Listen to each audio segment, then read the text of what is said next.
What's up guys, Archjackal here. You're watching Craftoria. In this episode, we're going to be making the most overpowered Enderman farm that I've ever seen.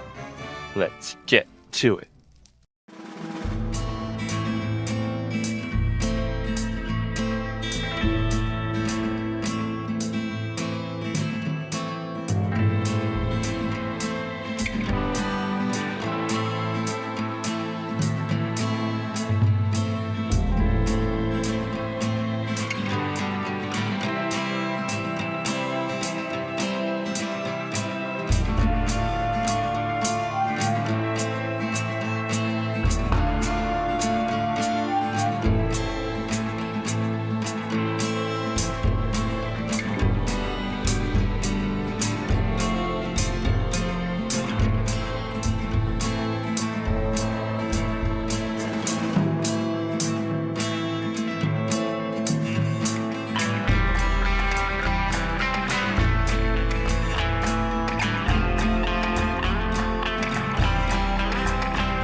Now let's take a look at this farm. The main thing you're going to want is, of course, a way to stop the mobs from spawning. So we have the Mega Torch from Torchmaster. And for flight, we are using a tablet of flight from Ars Nouveau on this Ritual Brazier with some Ender Source jar to get some source. And we have our waystone here to get in and out. I did double glass this bottom here just to make sure I don't warp through it by accident, and lots of storage. First, let's look at the killing chamber. We're using a mob masher here with all the upgrades. We have 10 looting and we have 10 sharpness on this mob masher. Just not get us gems from apotheosis. We need player kills for that, so you're going to need an auto clicker of some sort for that.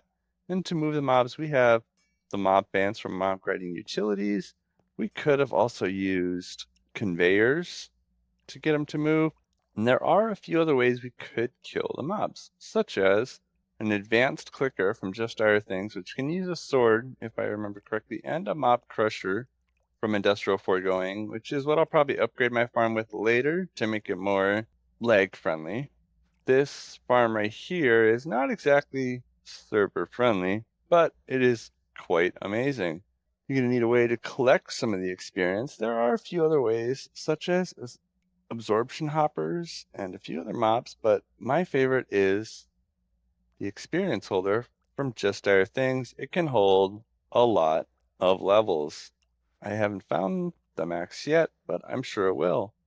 Now these mob fans and this mob crusher both need a redstone to run, so I put a redstone link on the back of each of those, set up for a fan, and I can turn those on and off as I want.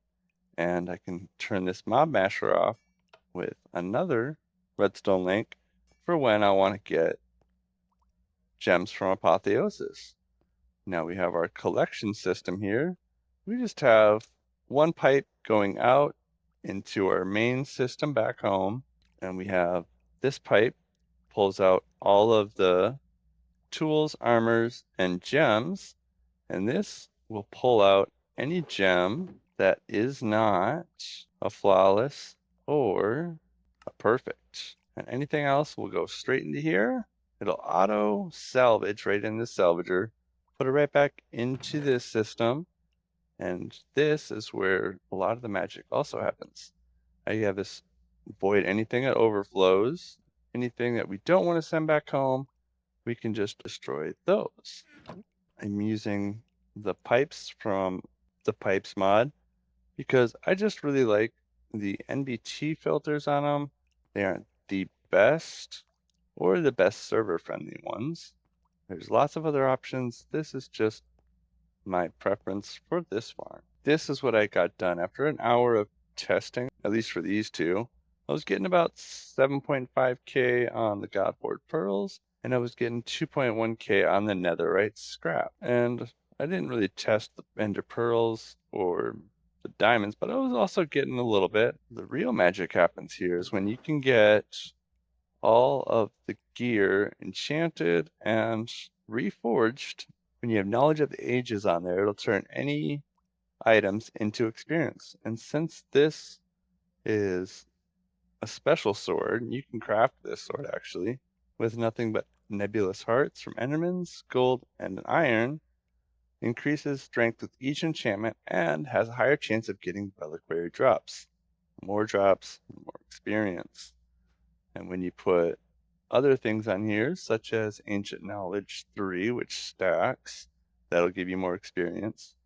Slain enemies have a 6% chance to get a loot pinata, which gets even more drops. Apotheosis gems on there. These lapis lazuli amulets, if you put some mithril in there, that's 3 times quality. It's the best you can get on this mod pack. Or netherite, which is 2.5, and some lapis lazuli and one of those jewel crafting station. You can get one of these and you can make your own jewelry with custom stats on there. So I went for a necklace and some rings, and I can get almost 7,750% bonus experience. And other things that could help this would have been other stats such as luck. Now, if I go and test this, I can't remember exactly how many levels I was getting.